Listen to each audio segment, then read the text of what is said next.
பணம் இருக்கும் மனிதரிடம் மனம் இருப்பதில்லை, மனம் இருக்கும் மனிதரிடம் பணம் இருப்பதில்லை. பணம் படைத்த வீட்டினிலே வந்ததெல்லாம் சொந்தம், பணம் இல்லாத மனிதருக்கு சொந்தம் எல்லாம் துன்பம்.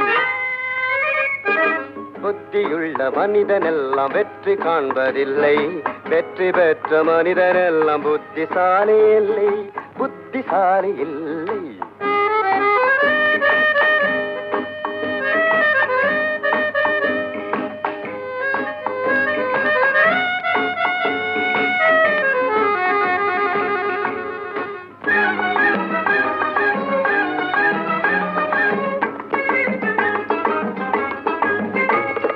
பருவம் வந்த அனைவருமே காதல் கொள்வதில்லை, காதல் கொண்ட அனைவருமே மனம் முடிப்பதில்லை. மனம்